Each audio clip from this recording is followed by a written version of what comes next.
mu ediafa ninsem eho wodi wani echire mu ewo sehwi akontomran so a galamse amena enam so manipa enan atomu wei ene nsenke awodo a yede besom se peace fm no nsia kase aboafo mbo ye chidom ebine aseda en conforma Osons chemist and a day Osons garlic capsules abadwaso MTN dear or see we dey for you everywhere you go. Hisense electrical appliance papa or my Joso or my Ganimu and any Hisense Ghana. Doffer Roofing System se bra yama chance for board down so the pombe sika na e for man pin for umpe na dia na pay. Budget Cash and Carry Limited e the Blue Gens energy drink abedwa so why you adwuma hode na konform na person hode no sahye mu kina e Blue Gens energy drink na mekanfo e de amawo. Raoul's Pharmaceuticals e the highly virgin mixture abedwa so e mai we de munkomuni o so you ba se bi ko fitire na fie gya du mu ko fitira se bi entimi ma se ne wo se e ban wo de fa wo ko fitira ye wa wo tena ya na no odin a na wape highly virgin mixture na wanonom na be hu ni se sebi aya na himfi ho keka kakra yi infection nyina na be ye firi ho ma so hu ni se ampa oyo besima Pepsodent say what the adona so to aba ye cavity fighter triple protection Pepsodent herbal and a chako nyina no nya bi na de twusi aboam wonu ma hu ni die no e fa no ntoma pa edifira wo hene yere spice nso odwa so nkane na nanka wo ye choba agi so kosi sign post okwan ho na amanfo do mu ka ebom na emofra etu so donko na wo twa ba na nyina na twam se won san no bo waduane ko ye hu hia so besi sign post okwan ho fa wo hene yere spices ye aduane na betwetwe dom ama won so no obi ahu ni se ampa kwana ho na wo hye no waduane no e ka se e ka tekyerema na onso nya customers we ni nyuma ekuo so yasere se anwumire nwanum mienu yensi nkonwa kasebo yembo mu gon na yemfa ensom akenkanfo eyemme Sadat Mohammed Mene Mame akosia etonam esem mu nkyere mu enie ene ewo mampanyini atenaye ena mpenifo ya amamre ene amane Mame Matilda Santia Siedu yaje na tumo se amrado beda Bank of Ghana no na bedi kire to somienu second deputy governor na adwumede ya se no ena Ghana mampanyini Owura John Dramani Mahama wakase de tudwa se wo ba no hye Ghana football so de hye pa begu apono so matumi abomo my Ghana niam ani atumi adane resetting agenda na resetting agenda so de nani so de hunu no enkonkoba se bi mpredua se na adwuma efo nko a ena te se resetting agenda no wo de be omu ho adwuma na emu matena ya hodo aso ya hodo a omu nyina no se omu kan biye wo mu wo Ghana ye ncheche ne yankan komu no resetting agenda ne bekoso omu na atumi abomo gidi a Ghana ye benya wo saa so ye ena atena ya hodo mu no atumi afa ne ntoma pa edi efira Owura John Dramani Mahama kase no na wo kyerem se Owura Matilda Santia Siedu openye hwa ne modembo wo sikasemu a ekwa ni papa se ye nto ato adwe na ye mboa na ye ntimi mpe o hawo bia no pos anopoma sibire so no Mame Matilda Siedu Asante no so no wo munim de enti de bire ode ahye Mame se wo gidie se Mame betumi aboa ma oman Ghana ene ma pa aban ne hwe ne mu so betumi da ya ma oman no na Ghana ye sikasem so betumi afa ne ntoma pa die fira ekono me natima gina brane no se ne so de hunu no atumi abam. The Bank of Ghana is not just a regulator, it is a symbol of our economic sovereignty and the guardian of public confidence in our financial system. From the very outset of my administration, I called for a national reset, a fundamental repositioning of our institutions to reflect the values of merit, transparency, and service. At the heart of this agenda is the need to renew trust in our institutions that manage our economy, beginning, of course, with our central bank. When we assumed office, the economy we inherited was deeply distressed. Investor confidence had hit rock bottom. Inflation was soaring. It is against this backdrop that we welcome Mrs. Matilda Santia Siedu as second deputy governor of the Bank of Ghana. Mrs. Santia Siedu brings with her a distinguished career across banking, from corporate communications to financial inclusion. Her role as group head of retail banking at Access Bank Ghana places her at the front lines of everyday financial banking challenges and opportunities. Na eno akire no na srem se data Ghana mampani Owura John Dramani Mahama wobo impenifo da Bank of Ghana no so hwe wo modembo ene ba bia sidi ni gina ekoye pa eno nti wonso osafata abasobo. The cedi had sharply depreciated and our debt situation was precarious. The domestic debt exchange program further strained the financial system, shaking the foundations of liquidity, confidence, and stability. We recognized that this was not a time for rhetoric. It was a time for serious, disciplined, and coordinated institutional action. I'm pleased to note that under the leadership of Governor Dr. Johnson, Pandit Esiama, and the bank's senior management, the recovery process has begun in earnest. Inflation, while still high, is moderating. The Ghana cedi has appreciated by 3.16% on the interbank market and by nearly 5% at the Forex Bureau market, a remarkable reversal of last year's volatility. These gains are not accidental. They are the results of careful monetary tightening, improved foreign exchange liquidity, and a better synchronization of fiscal and monetary policy frameworks. Ghana Mampenyi Owura John Dramani Mahama, His Excellency, Nene Ena Etwebu Yei. Na nekasa chile no na second deputy Bank of Ghana governor Mame Matilda Asante Asiedu wono so kasa na wabo Ghana mampina no hoba se wabai woda akomapa enu hunumu fan ensi yoka ho bi eno wode ba be adwuma mpinifo so kokoto wo mo e wo Bank of Ghana ne titiw na adwumaifo no onkobu mo animtia obehwa hunu so munya no beka won toma ba kira no na watumi aboase na Ghana city no ahode betumi abomu se na Ghana fo nyina so ehwe ni mu pepepe. Now, to be called to serve at this level at such a crucial moment in our nation's economic history is both an honor and a solemn duty, and I do not take it lightly at all. As the second deputy governor of the Bank of Ghana, I pledge to uphold the highest standards of integrity, transparency, and professionalism. I will work closely with the governor and the first deputy governor, the board, and the exceptional staff at the Bank of Ghana to strengthen our institutional framework, build a robust and resilient financial system, and consolidate the trust and confidence that Ghanaians have in our financial system. Openyina nene etwagu yei eye Mame Matilda Asante Asiedu openyini na abanyama ne dibre se second deputy governor Bank of Ghana and wodi ensemu etuja na anso hono mo ama mesaka se biem dituja se nkwan ye daya na nkwantere so okan bihwe na ne Ghana city na hode ba mu saseda bu babia ene amrado Dr. Johnson Esiama wodi na bedi kire wodi kan Dr. Zakari Mumuni ene yemfa abasobo no emu o mesanso momodi mbonti ena ne city no ahode abamusa. Mr. President, permit me to express my admiration for the Governor, Dr. Johnson Pandit-Esiama, and the Second Deputy, Dr. Zakari Mumuni, for the leadership they have demonstrated so far. Under their stewardship, as you mentioned, the Bank of Ghana, through forward-looking measures, has been able to manage inflation, stabilize the currency, and continue to rebuild investor and public confidence. And I'm truly proud to be joining a team that is firmly focused on enhancing credibility and resilience in our monetary and financial system. My task, as I see it, is to support the momentum already built and contribute meaningfully to deepening the reforms underway. Openyane etwagu yei eye Mame Matilda Asante Asiedu wo second deputy governor Bank of Ghana. And what is answer mu tuja wabrana mpinfo ya mamre ne amane na wagina tumu enne ewo mampanyin atenaye salamati kuku apentel na manebo enie Kanema mpanyi abedi echire Alhaji Dr. Mudbo Mia wono ena wotu franka edima MPP amanyuko no 2024 ebra womo eko ekoano neno ena wode tudwa se NDC amanyuko no edin dada ni kontombo ena edi dada Ghanafo edigi tumi edi free MPP amanyuko ni nsam waso oba ye bosomi enaipe Ghanafo nyina ehuntro ne nada womo eyeye na wogidie se MPP amanyuko no ekabomu a 2028 die meje abenya kese no atenase na omampanyi abedi echie Alhaji Dr. Mudbomia ede sansem we ede tudwa na ebra na omukọ thank you to na enkane mampanyi abedi echire wo chire mu se ade no aya ade a NDC amanyoko kan pa se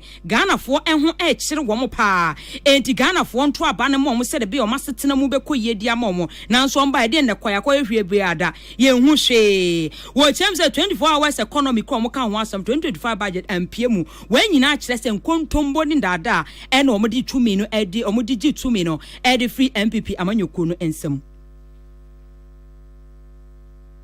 Thank you, Ghana for say, Omuba, Niema Bo, Ebeba form. And then Niema Bo Abba form. Cement Bo Abba form. Electricity Bo Abba form. But Omuda dying. Niema Bo Abba form. Omuka entre Coco, if you have force, Omuba to Coco, about cost 70,000 per bag. And then Omo to move. Omuka interest Omuba Galamse, Galamse no Chasso. Say na Peja 419. Omose, Omedi 24-hour economy. And Omodi Ghana. Obia job, Bia, Nipal Niasa, Eko, yes, I job. 24-hour economy no more who be that. Among Kassan fan of home view. What a year signboard and Cassia 24-hour economy game changer. Who first budget in Obudata Ghana for. Na abra na wakasa ewo thank you to awomo ya no Techiman ewo Bunu East Mantemo eno na Dr. Alhaji Dr. Modbo mi ase womo e de echopa efi MPP amanyo kompanyifo ho e na fe kane aban appointees nya enchen se womo pa Ghana fo achew party fo ema achew se niema bia womo eye no antwa yie no womo fa nche womo na womo wagidie se nyame adom na Ghana fo ema womo akwanya na 2028 womo betena benwa kese no so afom so womo ye no womo nya biom. Pesebe jijina na ni naimu ye abai naimu ye party naimu kwaya ye fa so ye from so no nyame adom na ye ba power ye be fa kwan foforo asiesie saa ne se no enyina ye be fa kwan foforo enti from so ye no mo fanche ye ba ye the new policies e baba Mimi Gidi said 2028 Osuno year for victory in 2028. 2028 Baba in power. We are the new patriotic party. We are the new patriotic party. The elephant is a winning symbol. We shall win. Onipa yetin nkan kanema panyi abedi etire wodo ena wotu franka edema MPP amanyoko nebra na wokoko no 2024 Alhaji Dr. Modbo Omia yenua na nakwadwo adu Techiman Bunu Isimantem ono ena obo asansemi ebesom yen Ghana school feeding program mpenifo ena wode krata ipie montunsi na wo chemse caterers a wosom e wo Ghana school feeding program na senyina no mpenifo chemse wonwumadie nyina no tintontan watwam onfa mawiye na we no wo se gyina so na wasrese mo bibia nkonkohye kokoamu enkonko no aduane ma mofra na meka se yetwam aya na misiro nkofo ma ekombede omo abadaye nti me de mekono aduane amomo na bedepom aban betwa meka aban se 2024-2025 academic year 30 mi obi bia contradia school feeding program oni aban wo no uye ketra oka ho bia hwe na wankwanko no aduane aban chirem se wotwam na wo chirem se ka bia nso awode 2024-25 academic year no obehwe na brepam no wotua ne ka no na mo nso monya musika na modi atwa mo ho aka na mpenifo chirem se brepam se breso se ketra foforo wasafo modwuma mu a odbe pie mu onte so bibia wo kon da na se wani je ho se wokoko ye adwuma se ketra no na won so do ho nsema ko na mpenifo ahweso na ya ma wadwuma aye krata mpenifo de pie mu onte so haji afati for god nensa ena ehyasie na sansem kro ya ho ene ne president wada Ghana school feeding caterers ano na otu sechi amo etwetwe nkomode afa ho ne bisa ne se san ena mpenifo asemi osomuo nana mepa choti menka memo adwo emu akwa baba sumje fie peace. Yo, Madam Asefa, Mitiamo TFO na. Nana, TFO Joso. Nana, some are bay a when you must send. What your president or the caterers are not now abiding to them some contract, what you Musum say. I send the appliance flow. I for Brino because me no can say a digger on school feeding baby boy choir. I dig Danny Guho. Enti na banda da no wo de bia na yesu osika ho because ye tabosia eye sa na say a good time a ye mfa bosia ne nkwa na bank for no so e twen enti ye sorry ye enne awia we ya na letter nimpo ye nsa eka aye bebue kwan Tuesday yi ye digegu ho a wo mo twa contract mo ayi atoyen so me chira caterers dodo a afra ebra joining ti ase so obi ni baby a osu akọ da yesu chire nipa ba akọ His Excellency John Dramani Mahama yesu friend say all to ano ohun said the ana school feeding caterers yesu ohun said the ana school feeding caterers ye charge ajo ohun said the ana school feeding caterers yes stress say wo mo man ya ketia ntum enti obaye no okan ye say all bonds for can say, oh, BCS school feeding. Now I'm a school feeding caterers here, one can say, oh, Bemaya did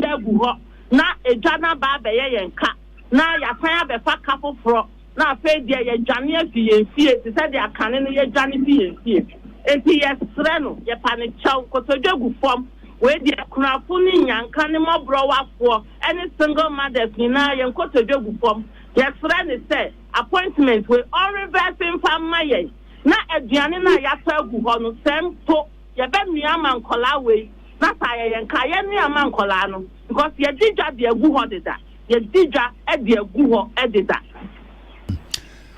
Nana, say, Abani say, Modija, Edia Guhui.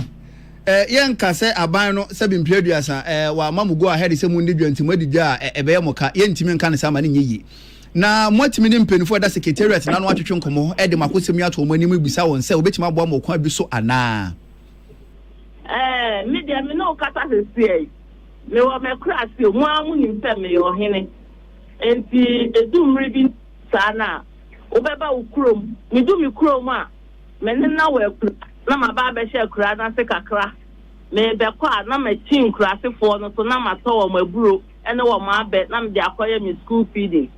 me dija e de agu ho de wa se me to wo krom ma to wo krom dada nyame ya adom na se me bedu kwatiada enimra ejuada no pa ye be ko ministry ho na ye ni minister akwa akodi nkomo na ya share the way forward nana we de me mesre ma bisa say national school feeding caterers no be break kani yatato makosem ewo mu a sika ma makwaje bosia na ayemoka na yatata mo na mo so mo da baika na dodo na mpota aka se kwa ye faso na mu caterers mo totoye no ye no no enkoyi na sese na ban ni kirem se obe restructure obeye enema ne nsese ye foforo a ebetumi abona mo mudwumadie no afa ne to apadie fira na eno no mu so musan wo hono mo. Oh, yani ni achinyeje bia na mo na ya ni da so ni na ne say yan contract no ebe end August enti anka wo mo be ma yan sa akwanya no na ya juma ama na si August no na ya wie esan say ya we ni da so say yan contract no be end August enti eno na ma yan rehwemu ma yakodi dwa edigu ho sanka ya ma kwan no na mo ka kire yan say oh baby amaya dumesi mawie enti ya ni muni adwuma ye bia bioma obiari nya sa rehwemu no nkodidwa emfa ngu ho but na ye nim say a minister aka ho asem e wo TV ni radio so several times ye ni no kohia ye ebinom ye say wo mo ye we demonstration ema mi tu mi hu ti ho ne wo mo kokasa ye ma ye ni minister e kohia ye ema minister time ma sa arehwemu no indicator tawa Ghana nyina nim say wo mo ye adwuma up to August no na wo mo de wo mo ndade agu ho na IMF emra odi abase pesa ye be play politics I was school feeding mu na mo opesa o be ma obedia akwanya na wetimi akọ fill the forms online na wetimi apply an application online now who experience any per wa ho de ye dia ya ma na dede ama school feeding mu na ka wa mata akwanya no na ye dia ye adwuma afa ye da sorry ya sa eni to ade hu ni nyina afa ye niema ya to nyina afa ye shisha ye nyina ekwama minister ni ye di nyina ekwa minister boma school feeding nyina ni nyina afa wie ye ye sra ye man pehin ono na okedi ewom ono na oye ema nyina eja ekunafo nyina eja ye sra no enkosi Jordan nka bibi mfantre Ghana for ma o mu ye school feeding na nansa na meja kwamo akono se me bisa se restructuring aban yeyi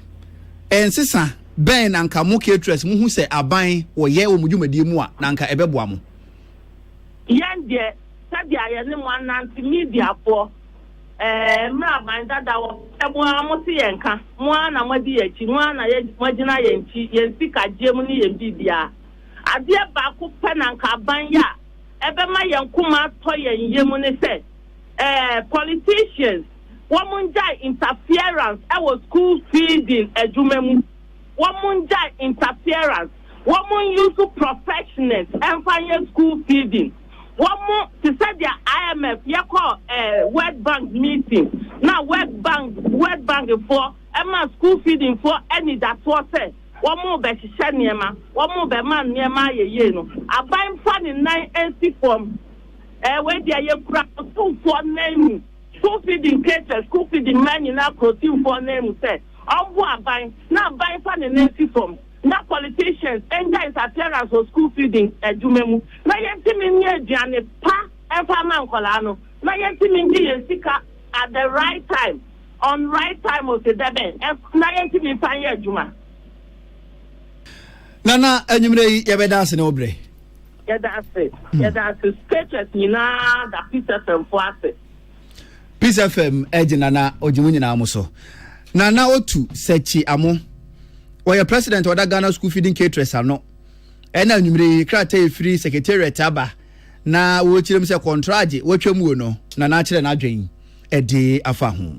Ukopiemu ewa Kontombra district ewa atoye atifidu mantamu a amanebo a efiri ho eba ene se galamse amena edakwo atimi akum nipa enan eye bosomi epra etwamu na akwakoya areho sempa sansem no esi wo babite ankra esase ena na anu ada de esi yakura no eye sampa akoya ade ha adwen papa se yetu galamse awie nam na edahwo na wo se yakata so yenkata so enti nipa ne nam ho a wonya patrepe na otomu a na yese waye nyame de ha adwen pa na galamse nsem a ye ka no wo se hwia Kontomra no enya nipa nkan kwa na aju anase nipa kra nkwa na aju esan se yensu wansuwa afenso sase anyame ede amayen kokwafuo ene no baye yedua ni nyina ha adwen papa nenu ena commander wo waseshi Kontomra ASP Samuel Atta wode eto Peace News anim se aposi adwumakuo no ebo homoden ase agalamse nsemsem no amane mu nso wo ho no wo metimi abre ano ase eno nanam so ematimamufo a wo mo ewo Kontomra enso ekasa yese ade no ha adwen papa na omanfo mo Kontombra se ade no mu susu se amanyofo mpanyifo bi eho bom enu nti na galamse nsem a wo maka ho asem wa entimi ano entimi mrase ewo Kontombra na bra wo mo ni Peace News edin komo ne yenti afofra wo mo ka eto aso say yenya bimponi ye dia ye adwuma e beboa say ikoko awu entonso mu nkuruma ne ye adwuma esuo nso yenya bimfa emfa nya adwuma say aba no aduane wo be de gese okoto pure water nti ye sra ban ene omamu mpanifo say ye ho kire ye nkura ase de kofo mo babia nso ya na ye den omonom nsuo ne de se wa moa nsuo ne ho de a de chese ne na ban no wadi hwamo se no siwesi a babedua ye dwa de sure se ye twikuko digu a na aba akoya na obai nti shaba ne say obeboa ma dem say da say tukura asa ko ne yedua kokko na no mo sa tuagu Instagram say no mo ye na hayo yensuo ye ba akope nsuo ba akope da school kwala npo mu ni pap sanso ne say asa wo konsuo na no a nkola no na ene ahoti ye eyomanfo mo sehwi Kontombra mansini mu yenua be ma kwa me kontobo aten Lord FM sehwi be kwai ena obo asansem ya no ebesom ye Akan ne penye kwankyerefo ana woda National Signals Bureau ano owura kwabena adubu ahe Ghana fo nyina ni masem secretary wonya abayama ne ye ne nyina ne sei wo tirem se bere bi atwam no man Ghana esoma kwabena krachi sika botene $7 million so won fan koto cyber defense software bi enfan bere o mayimu okoya sika amma software so amma na no ye de na kwakogina mra no se wo mra no mbeli ne ho ano se software na amma ene se ukotwa wudua na wanya ntwa se bi mpedwa se odi to de nka ho no moda eni se software na mba for man sika bere yen sika enso akwakwa ehwebuada na no na ne Accra High Court ko asetena wo ho na ena asetena Accra High Court ko ye ne de mpenfo ye ne se na ebe na Ghana fo nyina no obehu ne ekunti no yemfa camera esi ho no mo na yendi asem no obi bia nso ontimi hu no bi kwadubofo bo nkuro mra nim ne wo no su gina mu ede am owura kwabena adubo ahenso bo nkuro na PM panyini tietia afanu mieru nyina na o kire mu se ebe ya owura kwabena adubo ahen se na ebe na hwehwemu ebetimi akoye na nkonko ba se ye ton side afra no oni ho ne ho dodo no ontimi ma ena fa asene hanti no iwe ko fonfa no nkosie omofa no konko hye na omakache se na ebe na hwehwemu ebetimi afa ne ntoma pa ede afra owura Justice Eugene Aduyante ne ka se yem no na wo kire mu se owura kwabena adubo ahen ono no bail abre bi atwam wo ye tie no ye de ma no bail no sena hyehyeye etienti no ye betwa bail no mu na emom ne ho ka ne ye Angela Ajebo ati ono de bail no ne nsa eda sukuram enti obetima akofie bre pamu sempinfo hia na ebeton sa de afre no ofoforo ka ho ono so wo ye kwadubofo anase ye bo no kodu otosom yensa ma me Mildred Donko ono so ni bail no eda so wo ho no ono so betimi akofie na bre pamu mpinfo atonsa na wo de afre no ba beyi ne ho ano na bre court edi asem wie ye na mradim ne wogire mu ede am owuru akwabena adubu ahe one ne ho kanie na ofoforo ka ho bie odumanyamfo Samuel Atachia ene sentwefo kasa na wo kire mu se wo regina si court esi a ono de ne bonjo so kra na kwadubofo eba ne sen na court betena se wodi asem na obeka se onye ohwehwe mu nwie ntie mfa ne client nkonkosi eno ne ka sen. He brought it to our attention. Let's see what they bring. I don't want to eat a meal which is not cooked. Yeah, I thought we should wait. And then what they said in the press, we will never prosecute anybody unless we have all the evidence. You see, this cancels the initial position. We don't have the evidence, but we rush the man to court and come and plead the court for more time. That's a travesty of justice, playing with the liberty of the individual and vain experimentation. Mranim ni a ogina mu edema owura kwabena adubu ahe. Urumnyamfo Samuel Atachia and wode ensemu yi etu dwa na kwota ye ne sei. Mebusuma yewura mu yi ne de to so dumiensa na wonsan bepie mu e wo high court. Na ba bi esusan de bodo hono befa nyina no Ghana fo nyina no obibia entumi ehunu bi. High Court ewo Accra Metro Criminal Division remand nipa dumienu na ne nyina ene se wo mode wo ho ahye galamsen sensemu na judge panyimu a wotena se justice eye Kizita na kwashi se wo mo enkodam nyame eye adom ame ene de toso duna na wo momra na nipa dumienu a ede ntansa bo wo mo no mudi ene didi suei Evans Atanga Agana edi adodo na edi nim no old man 74 Bempa edi adodo na so nim no kofitwum Samuel Ade Joseph Kofi Antwi wonu so di adodo na edi nim no Kofi Antwi Elizabeth Atambila Kennedy Akwasi ena fe Weja Matthew Naya Sampana Janet Atanga Beatrice Amponsa ena fe Ashitu Garba Grace Enyonam womo ene yede ntansa ade abo womo se womo ede womo ho ahye galamse mu a womo tu efoma gudie ewo kwambone so ya womo se ensuwansuwa na yeso womo paachi ebra na National Police command na National Police Headquarters won krapoponi mantamu ha ena fe police aso ye no womo call patrol hu se nkrofo bi ma yo madwen se womo de ensuwansuwa ne ye kwaye no wa no medidie April ne de to so du nwotwe no mo kosa aprobo yi womo kopie tano ena fe subri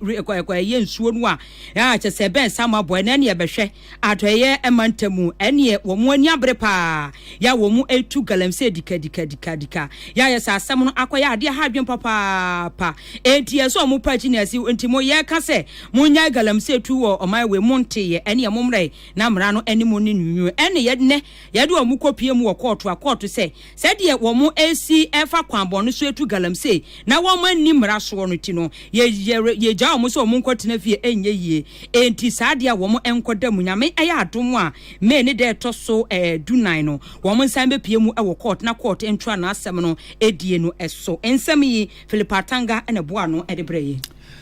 osofo da kwan ni akwantempo aso e na no ebo pro e wo Ghana fo na nyina kwan hodo amanda ma contract wo hempempenso ani dwumadi akwakoduru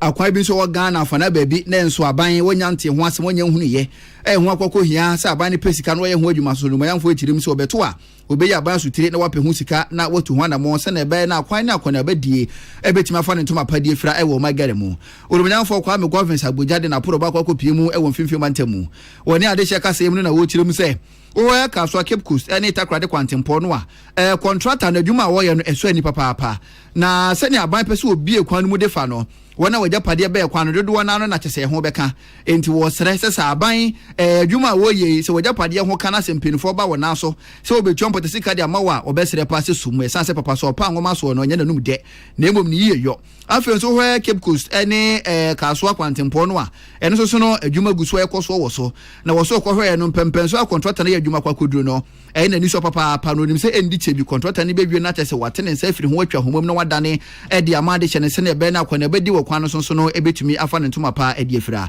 oruminanfo kwa me governance Abuja ka se na wo bo Ghana fo nyina no ho ba se ekwan bi e da ba bi e wo contractor bi sa wonya nwie no Ghana fo nya hoda so se NDC abe obewie no wate won se de firi ho ma de hye no so anya so mfa so wo se ne titiri hu ne akwan ahodo a wote ho nka e wo budget ni mu no wo se nyina no aba pesika de gu ho no dada se ne sitie bia no obetumi awie wo se Ghana fo yembo NDC abaso papa esan se NDC ba ye levy watwam betting tax watwam eto ahodo no wo ye firi ho no na so nyina mu no aban na bobo sika no abɔhye bia wo de hye Ghana fo ne titiri ni akwan ne akwantempo afam no ogu so wo ye ho adwuma wo se obehwe ahunu sa de hye won fimfim bantamu de NDC ma wonsa NC from the Biarada into Okonshira Ura John Dramani Mahama. The president, under the big push, we are supposed to do the road between Winneba and then Takrady. It will be in different lots. Of course, that project will touch a number of constituencies and critical areas in Central Region. The other project earmarked within the Central Region, including where we are, because this road is, as I said, is IR1, interregional, starting from Ebri, Nsawam, Swedru, through all the way to Cape Coast. Very important. This road is part of, not necessarily part of big push, but it's one of those projects that we are going to start this year. So the people on this route can be assured that not too long to come, we are going to do that. One of the things we are going to be pleading with our stakeholders to do for us is this. I've already stated we don't have enough resources. If we are going to use our tax money to build road, one of the critical things that impede the road project through built-up areas is compensation.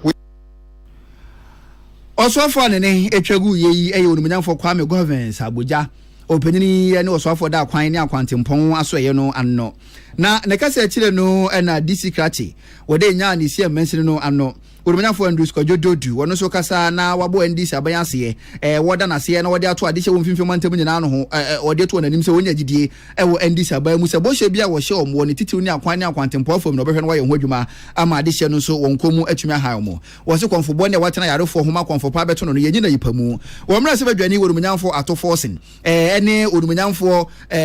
domkuma bando dani wo so mu nyina no omaboa pa mfimfim mantem nanso so no wo hwese ne NDC na niesi abre na opese wo bo ade hye wo mfimfim mantem a na edi adanse se ampa ade hye wo mfimfim mantem wo muda NDC aban yakoma so papa enti wonya gidie wo so ba adwuma ko enya na si amansi ni mu a ekwan bia ne hono meda hono mpanifo ya NDC betimi de ne nsasi ni bo anase NPP mu fa ncheme betimi de ne nsasi ni bo so wo mo ene yeye ekwan bia da enya na si amansi ni mu no NDC na ye ho adwuma nti se NDC so wo be ye akwan hodo nyina de amomu a wonya gidie se NDC be ye Sayasha ya kwana da ejuma ko yen ne sia ma pe ma hainara anye papa ifite ejuma ko nyima ma ko zeko mankesim zeko esukuma na ejuma isa ni no anye kwana ozi enta oye nje sema jizide dembe minister na nkasa de ekwan bi adon wode wo siesie kwan nkanka ekwafa wo bawo ekwan edu because yenya yeziban bebe yenya yeziban fi akwani na anye obi botu ne banchi no nya car mfamba market na wa eden wa say enta akwan ezi wo siesie ma hena ni yenwa baje ho pa aban na ejuma ko na esiam yenka ho bi ntaban wantwe nan ayeda na mbosho hen NPP wo chire adwuma kwanya na esiam de wozi NDC nti wantwe na NDC ba kaya emra ye wo power nsanze fa osezeko gombogwa koko starte baby ko ogu first court makwani na rase nti this is the adwuma kwanya na esiam ya aba we hope de NPP wo chire hen de ya aba sin yeso ya aja atum Ora Andrews Kojododu openini ye adwuma kwanya na esiam mensini DC krache ena wode ensemu yi etudwa Ibrahim Dazi na manebo enye Ghana third deputy speaker of the ECOWAS parliament onukoya ena waye dom kuma anoba no deni honorable Alexander Kwamena Afenyoma Kings ena wakasa ede afa abibremu dwadie enho ensem na wabobo ohaw ene amania ewo abibremu edwadie ensem so na wose ebrasu se abibiman African Free Trade Center no yebetimi ahyem kinapa yebetimi aboam yedwadie atimi afa ne toma pafra na wode sanse wetudwa ebra na crans Montana forum ekoso ewo Morocco eno ena wodi etudwa se ade no sa wohwe se de asia akoye no a ye pese ye nyina ye didwa ebomo nanso so kopie mu nkrofo port no bia ebo a wo mo egye wo port na no ye den papa edu wo chem se ade a wo se wo hwe na obibire mu man mu obi kra ne ma fra bibire man ekọ abibire mu man fofora wo metimi ahwe na port e charges no wo metimi ateso eno achi no wo se etimi nya coordinators industrial policy bia ebe wo bibire mu manyina ye betimi aboa na wose wo hye emfie miensa etwemu ni na Ghana eni Morocco wo apambia na wo hye na omuchem se Morocco poultry importers eni Ghana agribusiness wonsa wo so se de be ya wo metimi aboa na nkokoyen eni dwadie etimi afane nyoma toma pafra se wo kra bi di afri Ghana akọ Morocco na Morocco nso kra bi edi aba no wo chem se ni nyina eguye sane se ukopie mu wo port asika wo mo che no ano ye dimpa wo se bra so se wo se ye bibi wo ye border hodo no ene ye port nse de be ye beboa na bibire mu dwadie ebetimi afane toma pa edi afra. The costs, in terms of our ports, how charges are handled and how we put on the tariffs and the levies within amongst us. But I believe that in spite of all of these, there still are opportunities within, and it is for us to explore them. Because if you look at access to the sea for landlocked countries like Mali, Niger, Burkina Faso, they are depending heavily on the ports, on their neighbors for their imports and exports. So corridors link these countries to major ports such as the Dakar, Abidjan, Lomé, and Cotonou. And the optimizing the logistics flow and reducing the costs. Like I've said, good management of the corridors is key. Now, when you pay attention, Ghana Deputy Speaker of the ECOWAS Parliament, Onukoya, and Awaye Domkuma Anubanu Deni, Honorable Alexander Kwamena Afenyo Markins, Yenuya, Emmanuel Akoli, and a Boasan Semi Edebrey. Pram to breakfast your boss, and Mame Biama Kwafo, any engineer Dr. Kenneth Ashigbe, opening convener at the Media Coalition against Galamsey, Echuchunkomo. Na komotetwe mu no na dog wutirem say o NDC aban se yakodo de egu apono so de etia Galamsey ekun no a na chese omoni age ho papa o se Galamsey ekun no se yakodo aban de egu apono so afa ho no ekoyiye na emumade ba ko a wani nje ho ene say wabra na enka ne Ghana mampanyini na adodankwa kofo ado odi Ghana so no ekoyi churo krata de mampanyini se nkebe ya LI 2462 no nka ban hwe na wonyi mfamfiri ho na wona wotofuma gude wa Ghana mu nyina nkebe yakura mpa yemo mu nyina yenja yemfa ho se wutu na kesi mu nkuma mu anampo kwambone so na nka adwobre wo ba na afi krata ne asa komu biem na wo mu esefata se yemo mo kwan na mo sa kwa yebretu ahudo mu kotofuma gude ya mo kwan na wo mu so a kese obeka ase ne yemu nyina afiri ho no mo na wo mo de krata koma Ghana mampanyini enya ade wutu ho na mo na nanko ogidie se NDC ba isa airline no kobehwe no watu ho na mo de amo se nanko wohwe ne mu de fire nkane aban ne nchepepepe afi na nim ho no nkonkoti apanyina wohwe che se kwankyerefo gold board oru asami jemfi o se sa airline na abire bi atwamu no ekuo ka ho asem na nya de o ma be umbe yafiri ho na mo ma betena se na o ma hwemu yi se fa bi NM1 na sa afa no waye nsiesie ho no mo se na ebe na airline be koso na atena ho na ye na dwuma na no na wo kirem se World President John Dramani Mahama any NDC for abaso no sa airline wo betu ho na mo na nyese wo yafiri ho no de eno nko a de omobunjo so. The Dennis labor omode Galamsey semseni omoye consistent because okaya afia betremuno omode petition ekoma omampeni da ma ekoso ama nti LI 2462 no ade ye no omo so kono ye mudeda nti emede pa se omode eka omonsem a omode ba mede no na dia president the okaya no dia eye me yakaka ewo mu ne se ye busa the question directly LI 2462 so na ya tete so say your friend is saying gold board for CU aka say LI no omo parliament ba omo be atwa sign no mo ya amendment na enu akire no na Dr. Kenashigbe wo bo NDC aban abaso papa kire mu say wo hwe wo ba ye se ne Galamsey fuyi dodo na no ndwumadi anu abere ase na China for dodo na ye che omo pam wo mu se won nkuromu no edi adanse sa ampa aban no ne abre se Galamsey no obetimi atususa na enu nti no NDC for yembo mabaso anybody there say their president or bana all our card before their president or form a committee needed out into anybody na yebe hiano akaka ya static account IGP new one or buy or declare war on Galamsey, Minister for Lands and Natural Resources, or Frank Kofono terrorists, or share Abiwanin Kai, Juma Mokoya, or Jerusalem.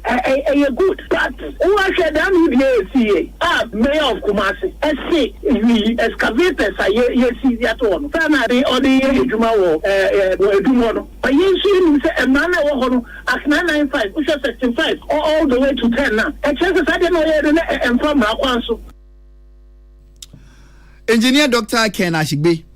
opening way convener, Edema Media Coalition against Galamsey, and Premtobreka Seboso, one name, maybe a macqua for Chuchunkomo, or this answer me, Etuja. Liberal Party of Ghana Church for Yewra Jerry Owusu Apao ena wakasa ediafa Chief Justice Gertrude Tokono ne suspension yede edia manon eno no de adesrede ediato omampanyi John Dramani Mahama anim se wasre no ada ansem no a asi kwaso ne de emu orem kakra na won de osusu se omampanyi anamu a wotuo no wabu Ghana amamra eso na wasre se ehu behia se obema Chief Justice akwakoye na adwuma na wode sansem wetudwa ewo Trofo and Shiamu, ya woman a year efa save the judiciary inter-party demonstration. Woman person woman a yeno. Na no and a watch them say, Nyamianim Rukweni a hapa, say Omampany etimitu sana mui, na namo word to nidie, and more crowd no stress. One son sister Munoma Mameno and ye nejuma. Sir, Article 146 say or continue with the process we are. And I find Juma or Memo Hasi. Ubian to be Fanensanka, a better baby dana, Najina baby dana, Ubian Fanensanka, Senabaya, Ubia baby aba, now the Chief Justice Aba, Okana, the Wadiako, Obana, the Uncrofa, the Mobile Jumana. So force on Obetia say, and also Pesa, Yankon Sadia, Yaben Sadia Mano. Now so force democracy no, or Pesa, a Koye, not democracy no, the practicing the year. On reinstating my men and Naya and Nenechrea, now my men in Fanajuma, now on Concoye, if I'm more or minor. This man is just undermining your democracy and fair. Na enwachi no ena wase usha basunku aban no ate na wode Justice Gabriel Scott ede ato ano se wono nya titirani no we kire se maame no paade atentene ne paade osusu se nya ade obenya bi. And I have Nipa fan of say on my metna committee so Justice Gabriel Scott no Nipa no our interest and I say or no crack case ya Nipa or petition Justice Tokono no ehono Nipa no dinati and also preside our support case no also no mama overall committee now also said the outcome the bad day or mobile emergency or better than rana ya or more pay until now we will not agree Ghana yes so near recite we say we will resist oppressors rule John Mahama is becoming an oppressor and we are going to resist and now they are better say amane de Ghana ya in democracy no dey nine about the theater so I say no into head na obia ka asem na so wo interest for asem no na head na yakofa no eso no mo preside on a committee I say yako find and I dey call investigation. Enwachi no Frankatuni People's National Party Madam Janet Nabla ena wono so de to Ghana fo nyina wo my Ghana anim say won ka bie we omfa manyosem ento nchen na wo mon kanche NDC amanyuko ya wo mapanyi John Dramani Mahama eda no ne say ade we ya wo ye pade wo tietie ma fa hodi eso Ghana ne vote man no who say ofa nipa wo court o person ya di boni papa obi ntimi nya ne hwi because obe wo court a ebe protect no but dey ka kire ne say on man mfa no ntu parliament so na Ghana for sorry say omo mpenu a court ntimi emboa no because the people of Ghana ye voting ye one after the other no we will do a demonstration and come to the Jubilee House na ya chese no on no appointees out of that place on the okase ya gro on continue no ye dey ya emfata ye kan o si on ta e man kwa wo NDC ma ye friend this mass almost sorry no mon brand no be join here because constitution say Mahama mamu 30% or say mamu na mu krampo mu hwan nti almost sorry no mo so brand no be join koyi na nyina ye demonstration no nti president John Mahama and an unconstitutional means or pe say on fan yi mamu free ho Onipa yete ninken Frankatuni People's National Party Madam Janet Anabla Yenua Abdullahi Dasmani ene boasan semi ano ebe somiye adehye mama ye gina we so agi abrofo nkrato abaye ba ye di ni aka nyina ebe to amso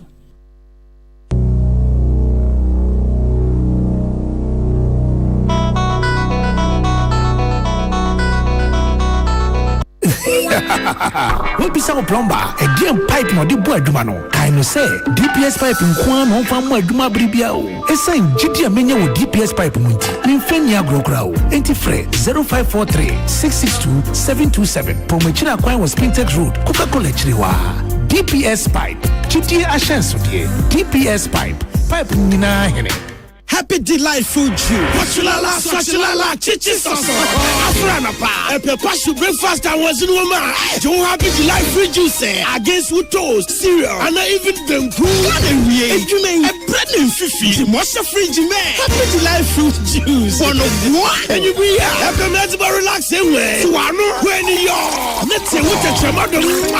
Happy delightful juice. Of an berry, I bring you all day long on fruit juice. I'm happy delight. One different flavor. Different size. The number 1 letter. Number from NG 150 and 250 ml. A baby healthy life shows on your supermarket. Happy life juice. Loaded with taste. Tune it in. Turn it up. Peace FM. And rip off the knob. Tune it in. Turn it up. Peace FM. And rip off the knob. Awie Ghana this year ha na brebe me kwan na kasebo anwumire ye gibre e de beso mo no ye de nyina ebesi akenkanfo eyeme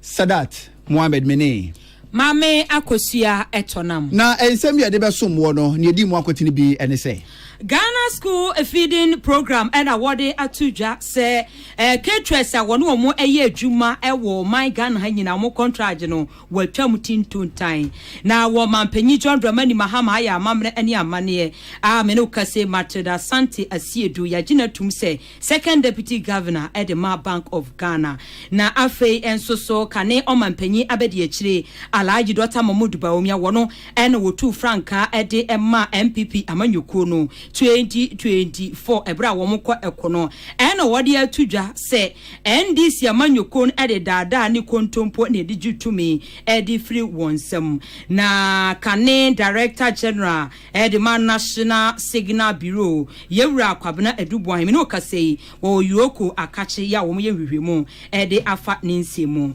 na yesanso ebo mamane sesehwe akontomra me no kasei galamse amena akumnipa ennan nsam wei ani afoforo ena yede ebesom